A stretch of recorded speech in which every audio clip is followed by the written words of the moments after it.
Hello दोस्तों, स्वागत है एक बार फिर से आपका आपके पसंदीदा चैनल पर। और आज मैं लेके आया हूँ एक टायर कंपनी का एसएमई आईपीओ।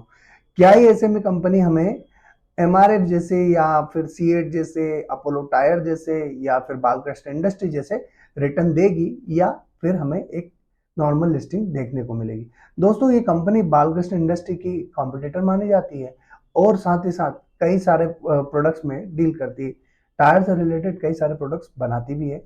दोस्तों, इससे पहले मैं हूं आपका दोस्त राजेंद्र सिंह गौड़, और यदि अगर अभी तक आपने हमारे चैनल को सब्सक्राइब नहीं किया तो चैनल सब्सक्राइब कर लीजिएगा और बेल आइकॉन प्रेस कर दीजिएगा, ताकि आने वाले समय में जो भी वीडियो इस चैनल पर अपलोड किया जाए वो सबसे पहले आपके पास पहुंच सके। तो हम लोग देर ना करते हैं और शुरू करते हैं। अब हम कंपनी प्रोफाइल की बात कर लेते हैं कि 2002 में स्टैब्लिश हुई कंपनी एमरोल टायर 22 साल से ज्यादा अनुभव के साथ अपने टायर्स बनाती है। और इसके अगर मैं प्रोडक्ट्स की बात की जाए तो इनका जो टायर्स है वो मार्केट में ग्रिक्स्टर के नाम से सेल किया जाता है। इस कंपनी का जो एक्सपोजर इंडिया के साथ साथ फॉरेन में भी काफी ज्यादा है। अगर हम देखें तो ये कंपनी का जो अगर रेवेन्यू शेयरिंग की बात की जाए तो 76% रेवेन्यू जो है इसकी वो एक्सपोर्ट से आती है और 24% रेवेन्यू कंपनी की वो इंडियन मार्केट से आती है। कंपनी की 70 से ज्यादा देशों में प्रेजेंस है।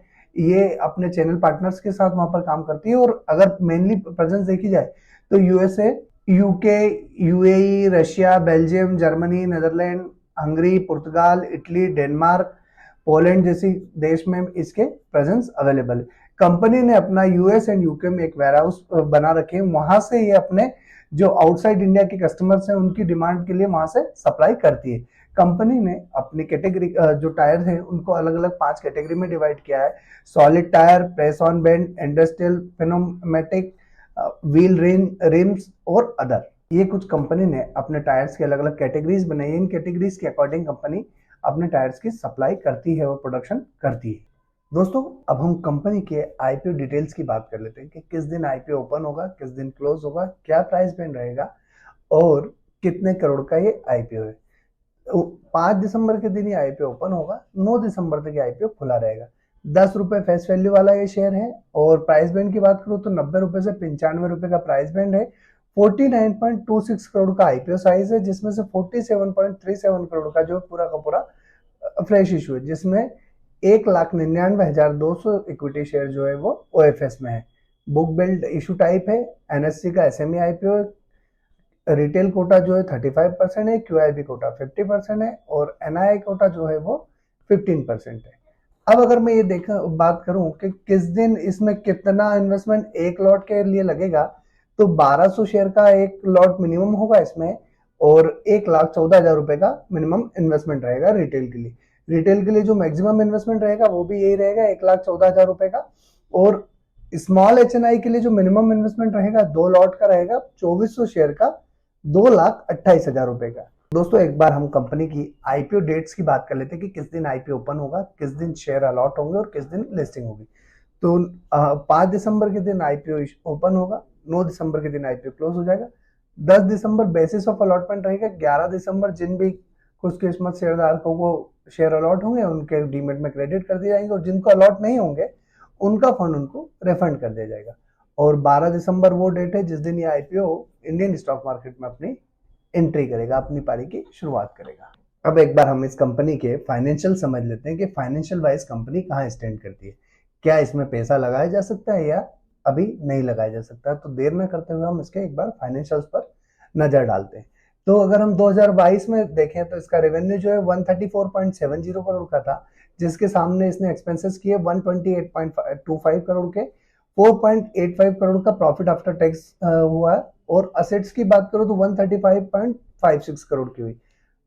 2023 की बात की जाए तो रेवेन्यू 167.98 करोड़ का था, उसके अगेंस्ट में 155.97 करोड़ के एक्सपेंसेस किए।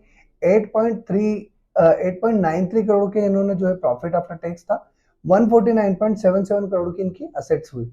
2024 की बात करें तो 171.97 करोड़ की रेवेन्यू जनरेट की, जिसके सामने 155.82 करोड़ के एक्सपेंसेस थे। वहीं अगर प्रॉफिट आफ्टर टैक्स देखें तो 12.24 करोड़ का हुआ और 173.99 करोड़ की इनकी असेट्स हुई। तो हम देखें तो इनके प्रॉफिट कंटिन्यूसली बढ़ते जा रहे हैं। 2022 की बात करें तो 4.85 करोड़ का प्रॉफिट था, 2023 में जस्ट डबल होके 8.93 करोड़ का हो गया, और 2024 में 50% की फिर ग्रोथ देखी और 12.24 के परसेंट 24 करोड़ का प्रॉफिट जनरेट हुआ। अब हम कंपनी की एक बार वैल्यूएशन समझ लेते हैं कि वैल्यूएशन वाइज कंपनी कैसी है। तो आरओसी कंपनी का देखें तो 15.84% है, डेट टू इक्विटी रेशियो 1.61 है, रिटर्न ऑन नेटवर्थ जो है 22.63% है, पीबी रेशियो जो है इसका 2.55 है, पेट जो है 7.16 है, प्री आईपीओ जो ईपीएस है इसका वो 8.44 है, आफ्टर आईपीओ जो है इसका ईपीएस जो है 6.28 हो जाएगा। पी रेशियो की बात करूं प्री आईपीओ तो 11.25 है, आफ्टर आईपीओ जो है इसका पी रेशियो 15.12 हो जाएगा। तो ये हमने इस कंपनी के वैल्यूएशंस देखी। अब हम इस कंपनी का एक बार ऑब्जेक्टिव समझ लेते हैं कि किस ऑब्जेक्ट से कंपनी आईपीओ लेकर आ रही है। तो ऑब्जेक्ट की बात की जाए तो इसने क्लियर मेंशन किया है to meet the capital expenditure, मतलब इनको जो कैपिटल एक्सपेंडिचर के लिए फंड्स की रिक्वायरमेंट है, to meet the general corporate purpose, जो जनरल कंपनी के रिक्वायरमेंट्स होती है फंड्स की उसके लिए फंड चाहिए, और अदर एक्सपेंसेस के लिए इनको फंड्स चाहिए। मतलब ओवरऑल जो देखा जाए तो अब हमने यहाँ पर समझा फाइनेंशियल्स देखे कंपनी के, वैल्यूएशंस देखी कंपनी की, बैलेंस शीट देखी कंपनी की, कंपनी काम क्या करती है देखा हमने, किस किस सेक्टर में काम करती है, क्या प्रोडक्ट्स हैं कंपनी के, और तमाम सारी चीजें हमने इस वीडियो में डिस्कस की। दोस्तों यदि अगर अभी तक आपने अपना डीमेट अकाउंट या अपने फैमिली मेंबर्स के डीमेट अकाउंट नहीं ओपन किए तो आईआईएफएल कैपिटल के थ्रू आप अपने डीमेट अकाउंट नीचे दी गई लिंक के साथ ओपन कर सकते हैं। और साथ ही साथ यदि अगर अभी तक आपने हमारे चैनल को सब्सक्राइब नहीं किया तो चैनल सब्सक्राइब कर लीजिएगा, ताकि आने वाले समय में जो भी वीडियो इस चैनल पर अपलोड किया जाए वो सबसे पहले आपके पास पहुंच सके।